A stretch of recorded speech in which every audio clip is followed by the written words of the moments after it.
आप देख रहे हैं मिड कैप मंत्रा, लेकिन एक और अहम खबर आपसे जुड़ी हुई, जहां पर हेल्थ इंश्योरेंस कराने वाले लोगों के लिए एक अच्छी खबर है। अब इंश्योरेंस कंपनियों को कैशलेस क्लेम की मंजूरी 1 घंटे के अंदर देनी जरूरी होगी। सिर्फ इतना ही नहीं, हॉस्पिटल से डिस्चार्ज होने के 3 घंटे के अंदर अंतिम अप्रूवल भी देना होगा। इंश्योरेंस रेगुलेटर IRDAI ने यह सर्कुलर जारी किया और इंश्योरेंस कंपनियों को ये निर्देश भी दिए हैं। इस पर बातचीत करने के लिए आलोक हमारे साथ मौजूद है। तो आलोक, एक अहम खबर है आम आदमी से जुड़ी हुई, क्या डिटेल है आपके पास?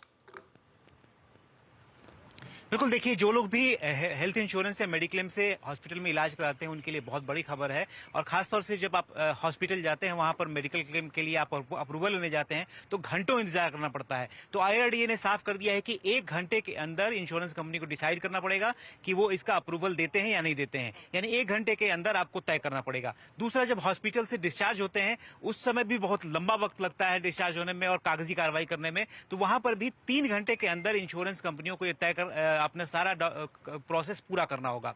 इसके अलावा यह भी कहा गया है कि जिस तरह से मोटर इंश्योरेंस में अगर आपने पिछले साल कोई क्लेम नहीं लिया तो उसका बोनस मिलता है या फायदा मिलता है, उसी तरह से हेल्थ इंश्योरेंस में इसका फायदा मिलना चाहिए। या तो आपकी प्रीमियम में कमी आनी चाहिए या फिर साथ ही साथ जो सम इंश्योर्ड है उसमें बढ़ोतरी होनी चाहिए। तो कुल मिलाकर जो नो क्लेम का है उसका आपको फायदा या डिस्काउंट इंश्योरेंस कंपनियों को देना पड़ेगा। इसके अलावा जो अगर किसी मरीज की इलाज कराते वक्त हॉस्पिटल में मौत हो जाती है तो ऐसी सूरत में परिवारजनों को तत्काल आपको इमीडिएटली डेड बॉडी को सौंपना पड़ेगा। ये कह के आप नहीं रोक सकते क्योंकि इसकी पॉलिसी क्लियर नहीं हुई है या कोई और बहाना नहीं बना सकते। तो ये तमाम रिलीफ IRDAI जो इंश्योरेंस रेगुलेटर है उसकी तरफ से ये निर्देश जारी किए गए हैं इंश्योरेंस कंपनियों को।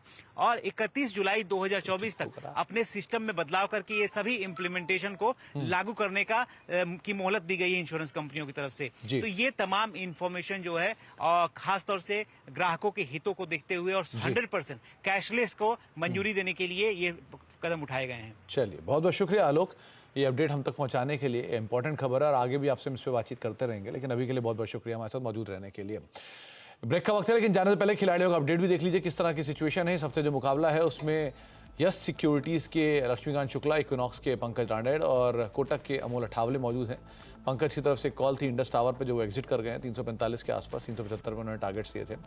इसके अलावा आप अमोल की तरफ से ABB पे कॉल आई है, बाय कॉल 8700 के टारगेट्स के लिए 8100 का एक स्टॉप लॉस यहाँ पर आप मेंटेन कर सकते हैं।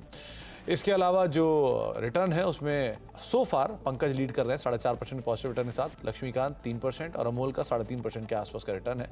तो मोर और less neck to neck fight so far देखने को मिल रही है। ब्रेक का वक्त है और ब्रेक के उस पार आज नो योर कंपनी में टाटा स्टील के CEO और MD TV नरेंद्रन सर से एक खास बातचीत होगी। नंबर्स के बाद सिचुएशंस को देखते हुए, विदेशी कारोबार को देखते हुए। छोटे से ब्रेक के उस तरफ फिलहाल इतना ही। नमस्कार।